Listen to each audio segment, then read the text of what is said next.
Novel है little woman, writer हैं Luisa मे ऑलकट, बाब है चहारम और उन्वान है बोझ। हाय, कितना मुश्किल लगता है अपने बोझ उठाना और फिर चल पड़ना। मैग ने पार्टी के अगले दिन सुबह आह भरते हुए कहा, क्योंकि अब छुट्टियां खत्म हो चुकी थीं और एक हफ्ते की खुशियां उसे इस काम के लिए तैयार नहीं कर पाई थीं जिसे वो कभी पसंद नहीं करती थी। काश हर वक्त क्रिसमस या नया साल होता, कितना मज़ा आता, है ना? जो ने जम्हाई लेते हुए कहा। हम इतना लुत्फ कभी ना उठा पाते जितना अब उठाते हैं, मगर ये कितना अच्छा लगता है कि छोटी छोटी दावतें हों, गुलदस्ते मिले, पार्टीज में जाएं, गाड़ी में वापस आएं, किताबें पढ़ें, आराम करें और कोई काम ना करें। ये दूसरों जैसा लगता है और मैं हमेशा उन लड़कियों से हसद करती हूँ जो ऐसा करती हैं। मुझे तो आसाइशों से बहुत मोहब्बत है, मैग ने कहा, ये फैसला करने की कोशिश करते हुए कि दो पुराने लिबासों में से कौन सा कम पुराना लग रहा है।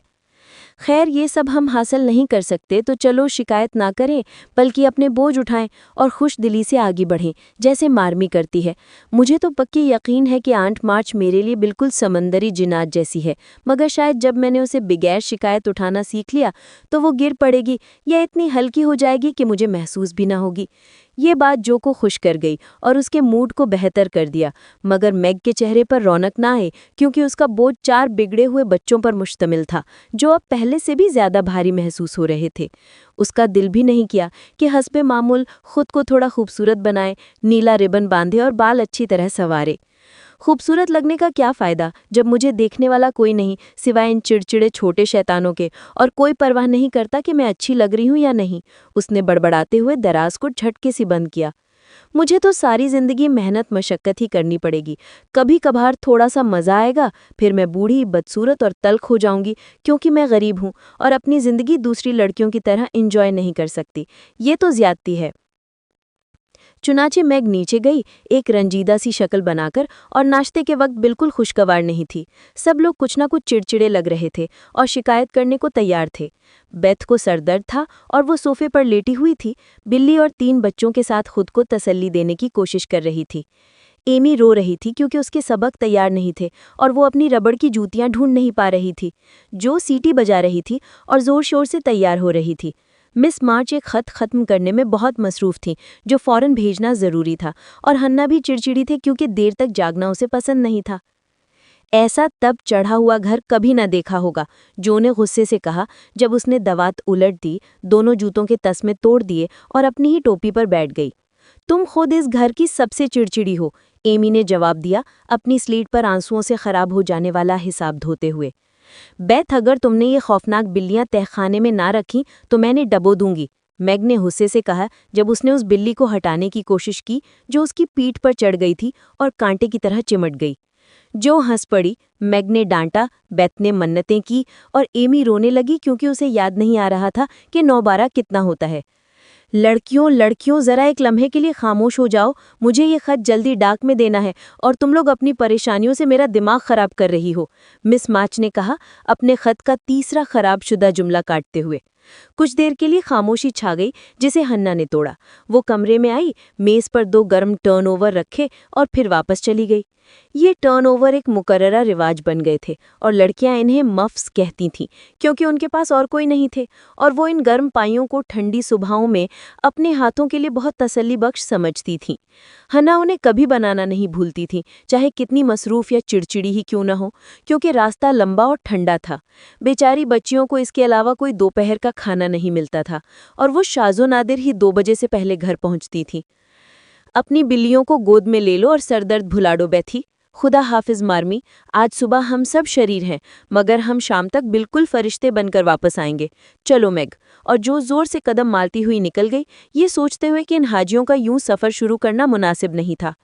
वो हमेशा कोने पर मुड़ने से पहले पीछे मुड़कर देखती थीं, क्योंकि उनकी माँ हमेशा खिड़की पर खड़ी होकर सर हिलाती, मुस्कुराती और हाथ हिलाती। ना जाने क्यों लगता था कि वो दिन भर उसके बिना नहीं गुजार सकती, क्योंकि चाहे उनका मूड जैसा भी हो, उस माँ जैसे चेहरे की आखिरी झलक हमेशा सूरज के किरण की तरह उन पर असर करती थी। अगर मार्मी हमें हाथ हिलाने के बजाय मुक्का दिखाती तो हमारा हक बनता था, क्योंकि हमसे ज़्यादा नाशुक्री करने वाले शायद ही कभी देखे गए हों, जो ने कहा, बर्फीले रास्ते और तेज हवा में कुछ नदामत के साथ लुत्फानंदोज होते हुए।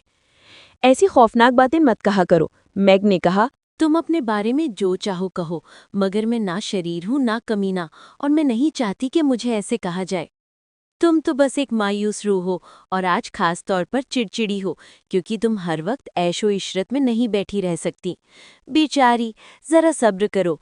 जब मैं दौलतमंद बनूंगी तो तुम गाड़ियों, आइसक्रीम, ऊंची एड़ियों वाले जूतों, गुलदस्तों और सुर्ख बालों वाले लड़कों के साथ रक्स करने में जी भर के लुत्फ उठा सकोगी। तुम कितनी अहमक हो जो।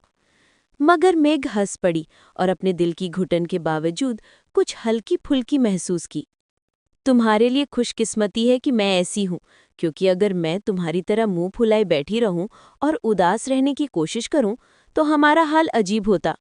शुक्र है कि मुझे हमेशा कुछ ना कुछ मज़ाहिया मिल ही जाता है जो मुझे संभाले रखता है। अब और शोर ना मचाओ, बल्कि खुशी खुशी वापस आओ मेरी प्यारी। जो ने अपनी बहन के कंधे पर हौसला अफजा थपकी दी और वो दिन के लिए अलग हो गईं, हर एक अपने अलग रास्ते पर। अपनी छोटी सी गर्म पाई को सीने से लगाए और सर्द मौसम, सख्त मेहनत और ऐश पसंद जवानी की नामुकम्मल ख्वाहिशात के बावजूद खुश रहने की कोशिश करती हुई। जब मिस्टर मार्च ने एक बदकिस्मत दोस्त की मदद करते करते अपनी जायदाद खो दी, तो दोनों बड़ी लड़कियों ने जिद की कि कम से कम अपनी गुजर बसर के लिए कुछ करने की इजाज़त दी जाए। ये सोचते हुए कि मेहनत, लगन और खुद इन्हिसारी की तरबियत जल्द शुरू करना बेहतर है, उनके वालिदैन ने इजाज़त दे दी और दोनों ने दिल जमाई और खुश दिली के साथ काम शुरू किया, जो हर रुकावट के बावजूद आखिरकार कामयाबी तक पहुंचने की ज़मानत होती है। मार्गरेट को बच्चों की गवर्नेंस की नौकरी मिल गई और अपनी छोटी सी तनख्वाह के साथ वो खुद को खुशहाल महसूस करती थी। जैसा कि वो कहा करती थी, उसे ऐशो आराम का शौक था और उसकी सबसे बड़ी परेशानी गुर्बत थी। ये बोझ उसे दूसरों से ज्यादा महसूस होता था, क्योंकि वो वक्त याद कर सकती थी जब घर खूबसूरत था, जिंदगी आराम और खुशी से भरी हुई थी और किसी भी किस्म की कमी का तस्वुर भी ना था। वो हसद या नाखुशी महसूस ना करने की पूरी कोशिश करती, लेकिन ये बिल्कुल फितरी था कि एक नौजवान लड़की खूबसूरत चीज़ों की, खुश मिजाज दोस्तों की, महारतों और खुशहाल जिंदगी की ख्वाहिश करे। किंग्स के घर में वो रोज़ाना वो सब कुछ देखती जिसकी वो तमन्ना करती, क्योंकि बच्चों की बड़ी बहनें अभी जवानी की दहलीज पर थीं। मैग अक्सर उनके नाजुक बॉल ड्रेसेस और गुलदस्तों की झलकियां देखती, थिएटर, कॉन्सर्ट, बर्फानी गाड़ियों के मेलों और तरह तरह की तकरीबों की शोक बातें सुनती और देखती कि पैसा किस तरह उन चीज़ों पर पानी की तरह बहाया जाता जो उसके लिए बहुत कीमती होती। बेचारी मैग शाज़ो नादिर ही शिकायत करती, मगर बाज़ औक़ात नाइंसाफ़ी का एहसास उसके दिल में तलख़ी पैदा कर देता, क्योंकि वो अभी तक ये नहीं सीख पाई थी कि वो इन नेमतों में कितनी दौलतमंद है जो ज़िंदगी को वाकई खुशहवार बनाती है। जो आइंट मार्च को बहुत पसंद आई, जो लंगड़ाकर चलती थी और उन्हें अपने पास किसी सरगर्म शख्स की ज़रूरत थी। बे औलाद बूढ़ी खातून ने मुश्किलात के वक्त पेशकश की थी कि वो उनमें से किसी एक लड़की को गोद ले लेंगी, और जब उनकी पेशकश को रद्द कर दिया गया तो वो सख्त नाराज़ हो गईं। दूसरे दोस्तों ने मार्च फैमिली से कहा कि उन्होंने उस अमीर बूढ़ी औरत की वसीयत में याद रखे जाने का सारा मौका खो दिया है, लेकिन दुनियावी मामलों से बेपरवाह मार्च फैमिली ने सिर्फ इतना कहा, हम अपनी बच्चियों को दर्जनों दौलतों के बदले नहीं दे सकते। अमीर हों या गरीब, हम इकट्ठे रहेंगे और एक दूसरे में खुश रहेंगे। कुछ अरसे तक बूढ़ी खातून ने उनसे बात नहीं की, मगर एक दोस्त के घर जो से मुलाकात हुई तो जो के मज़ाहिया चेहरे और सीधी बात करने के अंदाज ने बूढ़ी खातून को मुतासिर किया और उन्होंने उसे अपनी साथी रखने की तजवीज़ दी। ये जो को बिल्कुल पसंद ना आया, मगर क्योंकि इससे बेहतर कुछ और न मिला, उसने जगह कबूल कर ली और सबकी हैरानी के लिए अपने चिड़चिड़े रिश्तेदार के साथ बहुत अच्छा वक्त गुजारने लगी। कभी कभी तूफान उठता और एक दफ़ा तो जो घर चली आई और ऐलान किया कि वो अब और बर्दाश्त नहीं कर सकती, मगर आइंट मार्च जल्दी ही नाराज़गी खत्म कर देती और उसे वापस बुलाने के लिए इतनी शिद्दत से पैगाम भेजती कि वो इनकार ना कर सकती, क्योंकि दिल ही दिल में जो को वो मिर्च मसाले वाली बूढ़ी खातून कुछ पसंद आ गई थी। मुझे शक है कि असल आकर्षण एक बड़ी लाइब्रेरी थी जो उम्दा किताबों से भरी हुई थी और जो अंकल मार्च की मौत के बाद गर्द और मकड़ियों के हवाले कर दी गई थी।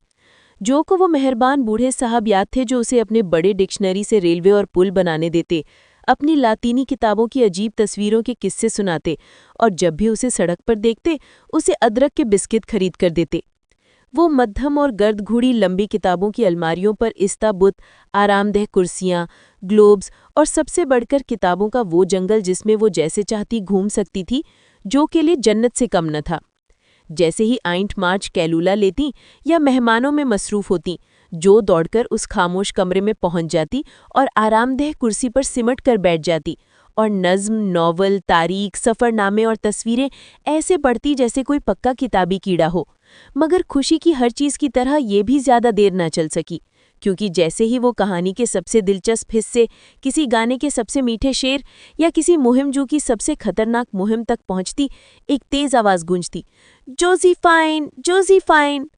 और उसे अपने जन्नत वाले कमरे से निकलकर ऊन बुनने, कुत्ते को नहलाने या बेल्शम के मज़हम घंटों पढ़ने पड़ते।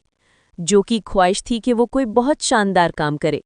क्या करे ये वो खुद भी अभी नहीं जानती थी और वक्त के सिपुर्द कर दिया था।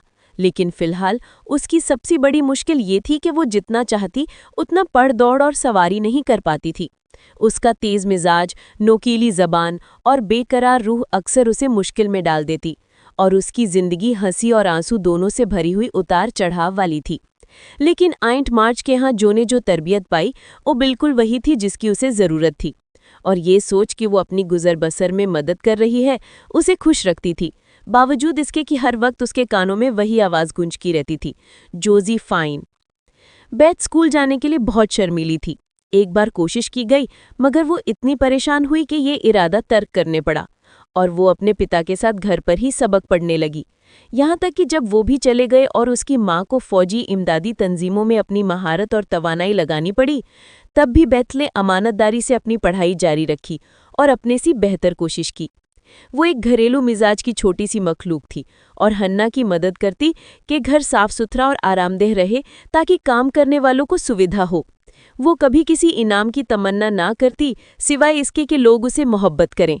वो लंबे पुरसुकून दिन गुजारती थी, ना तन्हा रहती थी और ना बेकार, क्योंकि उसकी छोटी सी दुनिया ख्याली दोस्तों से भरी रहती और वो फितरतन एक मेहनती बच्ची थी। 6 गुड़ियां थीं जिन्हें हर सुबह उठाना और तैयार करना पड़ता था, क्योंकि बेथ अभी भी बच्ची ही थी और अपने खिलौनों से हमेशा की तरह मोहब्बत करती थी। उनमें से कोई भी मुकम्मल या खूबसूरत ना थी, सब बेजारो बेकार समझी जाती थीं, जब तक बेथ ने उन्हें अपना ना लिया। जब उसकी बहनें इन गुड़ियां छोड़ देती तो वो बेथ को दे दी जाती, क्योंकि एमी किसी पुरानी या बदसूरत चीज़ को हाथ ना लगाती। यही वजह थी कि बेथ उन्हें और ज़्यादा मोहब्बत से संभालती और उनके लिए बीमार गुड़िया का अस्पताल कायम कर रखा था।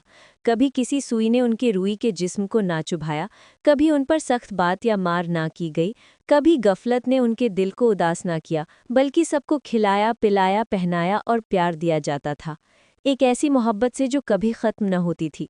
गुड़िया की एक उदास और शिकस्ता हालत वाली बाकियात जो के पास थी और उसने अपनी हंगामा खेज जिंदगी गुजारने के बाद चीथड़ों के थैले में जगह पाई थी। वहां से बेथ ने उसे बचाया और अपने पनाहगाह में ले आई। इसका सर न था तो बेथ भी इसके लिए एक साफ सुथरी टोपी बांधती, और चूंकि उसके दोनों हाथ और पांव गायब थे, बेथ ने उसे कंबल में लपेटकर इन खामियों को छिपा दिया और अपना बेहतरीन बिस्तर इस मुस्तकिल मरीज को दे दिया। अगर किसी ने इस गुड़िया पर बेथ की मोहब्बत देखी होती तो शायद उसका दिल पिघल जाता, चाहे वो हंस भी रहा हो। बेथ उसके लिए गुलदस्ते के टुकड़े लाती, उसे कहानियां सुनाती, अपनी कोट में छिपाकर ताज़ा हवा में बाहर ले जाती, उसे लोरियां सुनाती और कभी सोए बगैर उसका मैला सा चेहरा चूमे बगैर ना रहती, और नरमी से कहती, उम्मीद है आज रात तुम्हारी नींद अच्छी होगी मेरी बेचारी प्यारी। बेथ को भी अपनी बहनों की तरह परेशानियां थीं, और वो कोई फरिश्ता नहीं बल्कि एक आम सी नन्ही सी लड़की थी, इसलिए अक्सर रोती भी थी। जैसा कि जो कहती थी, ज़रा सा रो लेती थी, क्योंकि वो मौसीकी की क्लासें नहीं ले सकती थी और ना ही उसके पास अच्छा पियानो था। उसे मौसीकी से बेपनाह मोहब्बत थी, सीखने की भरपूर कोशिश करती और पुराने बजने वाले पियानो पर सब्र से मश्क करती रहती। इसलिए ऐसा लगता था जैसे किसी को आंट मार्श का नाम लिए बगैर उसकी मदद करनी चाहिए थी, लेकिन किसी ने कुछ ना किया और किसी ने वो आंसू भी ना देखे जो बेथ अकेले बैठकर उन जर्द कीस से पहुंचती थी, जो कभी ठीक से सुर में ना रहती। वो अपने काम के दौरान चिड़िया की तरह गुनगुनाती रहती, मार्मी और लड़कियों के लिए कभी थकती नहीं थी और दिन ब दिन उम्मीद से खुद से कहती, मुझे पता है कि किसी दिन मुझे मौसीकी मिलेगी अगर मैं अच्छी रही। दुनिया में बहुत सी बेथदेसी लड़कियां हैं जो शर्मीली और खामोशी से किसी कोने में बैठी रहती हैं जब तक ज़रूरत ना हो, दूसरों के लिए इतनी खुशी से जीती हैं कि कोई उनकी कुर्बानियां नहीं देख पाता जब तक कि वो चूल्हे पर चहकने वाला नन्हा झींटर खामोश ना हो जाए और वो मीठी धूप जैसी मौजूदगी गायब ना हो जाए, पीछे खामोशी और साया छोड़कर। अगर किसी एमी से पूछता कि उसकी ज़िंदगी का सबसे बड़ा इम्तिहान क्या है, तो वो फ़ौरन जवाब देती, मेरी नाक। जब वो बच्ची थी जो ने एक बार गलती से उसे कोयले के डब्बे में गिरा दिया था और एमी का इसरार था कि इस गिरने ने उसकी नाक हमेशा के लिए ख़राब कर दी है। उसकी नाक ना तो बड़ी थी और न लाल, जैसे बेचारी पेट्रिशिया की थी, बस ज़रा सी चपटी थी और दुनिया की सारी चुटकियों के बावजूद उसे कोई शाही नोक न दी जा सकी, सिवाय इसके कोई और उसकी परवाह न करता था। और नाक अपनी पूरी कोशिश में मसरूफ़ थी कि जैसे एमी बड़ी हो वैसे वैसे खुद भी बढ़े। लेकिन एमी को यूनानी नाक ना होने का बड़ा कलक था और वो अपनी तसल्ली के लिए खूबसूरत नाकों के पूरे पूरे सफ़े बनाया करती थी। नन्हा राफेल, जैसा कि उसकी बहनें कहती थी, में नक्शो नगार का नुमाया ज़ौक़ था और वो सबसे ज़्यादा खुश तब होती जब वो फूलों की नकल उतारती, परियों के डिज़ाइन बनाती या कहानियों की तस्वीरें बनाती। उसके उस्ताद शिकायत करते कि हिसाब करने के बजाय वो अपनी स्लेट पर जानवरों की तस्वीरें बनाती, अपने एटलस के खाली सफ़ों पर नक्शे नकल करती और उसकी किताबों से मज़ाहिया खा के बदकिस्मत मौक़ों पर निकल आते। फिर भी वो अपनी पढ़ाई जैसे तैसे कर लेती थी और अपने शाइस्ता रवैये की वजह से डांट खाने से बच जाती थी। वो अपनी साथी लड़कियों में बहुत पसंद की जाती थी क्योंकि वो खुशमिजाज थी और बिना कोशिश के दूसरों को खुश करने की खूबी रखती थी। उसके नन्हे नखरे और अंदाज सबको पसंद थे, जैसे उसके हुनर पसंद थे। नक्शो नगार के अलावा वो 12 धुनें बजा सकती थी, क्रोशिया का काम कर सकती थी और फ्रेंच पढ़ सकती थी और सिर्फ 3 में से एक लफ्ज़ गलत बोलती थी। उसकी एक रिक्कत आमेज़ आदत थी ये कहना कि जब पापा अमीर थे तो हम ये किया करते थे, और उसके लंबे लंबे लफ्ज़ लड़कियों को बिल्कुल शानदार लगते थे। एमी के बिगड़ने के पूरे आसार थे क्योंकि सब उसकी लाडली करती और उसके नन्हे नन्हे गुरूर और खुदगर्जियां फूलती फलती जा रही थी। ताहम एक बात थी जो इन गुरूरों को कुछ दबाए रखती थी, उसे अपने कज़िन के कपड़े पहनने पड़ते थे। अब फ्लोरेंस की माँ में ज़रा भी ज़ौक़ न था और एमी को ये सख्त गवारा न था कि वो नीले के बजाय लाल टोपी पहने, बेढंगे कपड़े और बेजार कर देने वाले एप्रन जो उस पर दुरुस्त न बैठते। हर चीज़ अच्छी, उम्दा, सिली हुई और कम इस्तेमालशुदा थी। लेकिन एमी की फनकार आंखें अजियत में लेती थीं, खासतौर से इस सर्दियों में जब उसका स्कूल का ड्रेस मध्यम अर्गवानी था जिस पर जर्द धब्बे थे और कोई बॉर्डर न था। मेरी एक ही तसल्ली है, उसने मेघ से आंसू भरी आंखों से कहा, कि माँ जब मैं बदतमीजी करूं तो मेरे कपड़ों में सलवट नहीं डालती जैसा कि मारिया पार्क्स की माँ करती हैं। मेरी प्यारी, ये तो वाकई भयानक बात है क्योंकि कभी कभी मारिया इतनी बदतमीज होती है कि उसका लिबास घुटने तक चढ़ जाता है और वो स्कूल ही नहीं आ सकती। जब मैं इस रुसवाई के बारे में सोचती हूँ तो मुझे लगता है कि मैं अपनी चपटी नाक और जर्द धब्बों वाले अर्गवानी लिबास को भी बर्दाश्त कर सकती हूँ। मैग एमी की राजदार और निगरान थी और किसी अजीब वजह से जो मैग की बेथ की राजदार थी। बेथ अपना दिल बड़ी और हंगामाखेज बहन के सामने खोल देती थी और बेथ का बेशऊर असर जो पर सबसे ज़्यादा पड़ता था।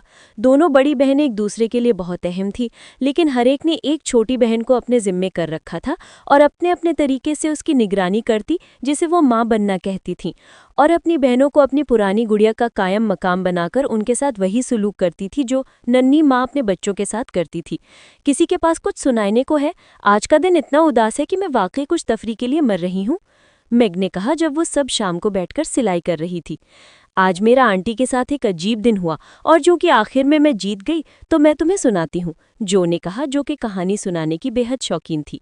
मैं वही हमेशा वाला बेल्शम पढ़ रही थी और हमेशा की तरह बोर हो रही थी क्योंकि आंटी तो जल्दी ऊँखने लगती हैं, और तब मैं कोई अच्छी किताब निकाल लेती हूँ और तब तक दीवाने की पढ़ती हूँ जब तक वो जाग ना जाए। आज तो मैं खुद इतनी ऊँघ गई कि उनके सर हिलाने से पहले ही मैंने इतनी बड़ी जम्हाई ली कि उन्होंने फ़ौरन पूछा कि मैं मुंह इतना क्यों खोले हुए हूँ जैसे कि पूरी किताब ही निकल जाऊँ। काश ऐसा हो सकता और एक ही बार में सब खत्म हो जाता, मैंने जवाब दिया और शरारत से बचने की कोशिश की। फिर उन्होंने लंबा सा लेक्चर शुरू कर दिया मेरे गुनाहों पर और कहा कि बैठो और इन पर गौर करो जब तक वो ज़रा खो जाएं। लेकिन वो अपनी तलाश जल्द ख़त्म नहीं करती, तो जो ही उनकी टोपी ढलकी जैसे भारी डालिया का फूल, मैंने फ़ौरन विकार और वेकफील्ड जेब से निकाला और पढ़ना शुरू कर दिया, एक आंख किताब पर और एक आंख आंटी पर। अभी मैं वहां पहुंची थी जहां सब पानी में गिरते हैं कि हंसी छूट गई। आंटी जाग गई और नींद के बाद ज़रा खुशमिजाज हो गई थी। बोली कि ज़रा पढ़ के सुनाओ कि तुम किस बेवकूफ़ किताब को इतना पसंद करती हो बेल्शम के बजाय। मैंने अपनी पूरी कोशिश की की और वो उन्हें पसंद भी आया, अगरचे उन्होंने बस इतना ही कहा। मुझे तो कुछ समझ ही नहीं आई, दोबारा शुरू से पढ़ो बच्ची। मैं फिर शुरू से पढ़ी और प्राइमरोज के खानदान को जितना दिलचस्प बना सकती थी बना दिया। एक दफ़ा मैंने शरारत से सनसनीखेज मकाम पर रुककर बड़े अदब से कहा, शायद आप थक गई हो मैडम, रुक जाऊं? उन्होंने अपनी बुनी हुई चीज़ जो हाथ से गिर गई थी उठाई, मुझे ऐनक के पीछे से तेज़ नज़र से देखा और अपने खास छोटे अंदाज में कहा, अभी बाब खत्म करो और बदतमीजी ना करो लड़की। क्या उन्होंने मान लिया कि उन्हें पसंद आया? मैग ने पूछा। अरे नहीं, खुदा तुम्हें खुश रखे। लेकिन उन्होंने बेल्शिम को आराम करने दिया और जब मैं दोपहर को अपने दस्ताने लेने वापस गई तो वो विकार में इतनी डूबी हुई थी कि मुझे हॉल में नाचते और हंसते नहीं सुन सकी। सोचो अगर वो चाहे तो कितनी खुशगवार जिंदगी गुजार सकती हैं। मुझे तो उनकी दौलत से कोई हसद नहीं है, क्योंकि मेरा ख्याल है कि अमीर लोगों के मसाइल भी उतने ही होते हैं जितने गरीबों के। जो ने इजाफा किया। ये बात याद दिलाई तुमने। मैग बोली कि मेरे पास भी कुछ सुनाने को है। मज़ाहिया तो नहीं जैसे जो की कहानी थी, लेकिन मैंने वापसी पर इसके बारे में बहुत सोचा। आज किंग्स के यहाँ मैंने सबको घबराहट में पाया और एक बच्चे ने कहा कि उसके बड़े भाई ने कुछ बहुत बुरा किया है और पापा ने उसे घर से निकाल दिया। मैंने मिसेस किंग को रोते सुना और मिस्टर किंग जोर जोर से बात कर रहे थे और ग्रेस और एलन ने चेहरों को मोड़ लिया ताकि मैं उनकी सूजी हुई आंखें न देख सकूं। मैंने कोई सवाल नहीं किया जाहिर है, लेकिन मुझे उन पर बहुत अफसोस हुआ और मैंने शुक्र किया कि मेरे कोई ऐसे जंगली भाई नहीं जो घर को बदनाम करें।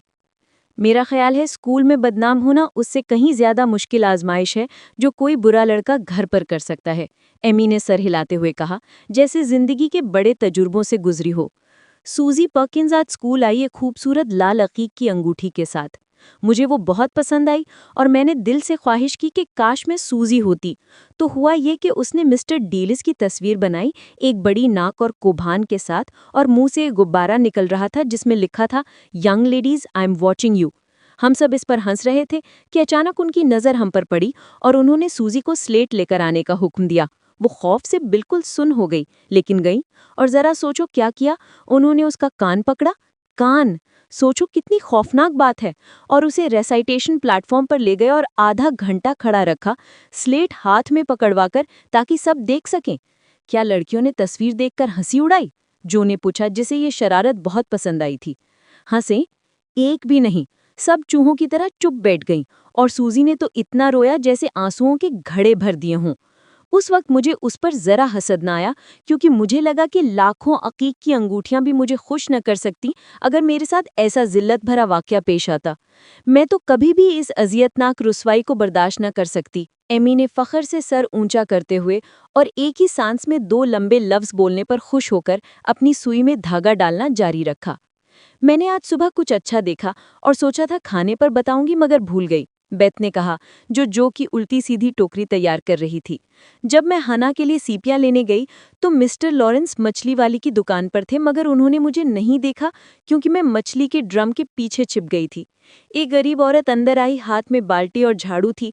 उसने मिस्टर कटर से कहा कि क्या वो थोड़ी सी सफाई के एवज थोड़ी सी मछली दे सकते हैं, क्योंकि उसके बच्चों के खाने के लिए कुछ नहीं था और आज मजदूरी भी नहीं मिली थी।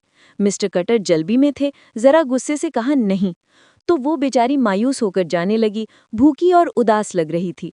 तभी मिस्टर लॉरेंस ने अपनी छड़ी के कमानदार सर से एक बड़ी मछली निकाली और उसकी तरफ बढ़ाई। औरत इतनी खुश और हैरान हुई कि मछली को बाहों में ले लिया और बार बार शुक्रिया अदा किया। मिस्टर लॉरेंस ने कहा, जाओ और पका लो, और वो खुशी खुशी भाग गई।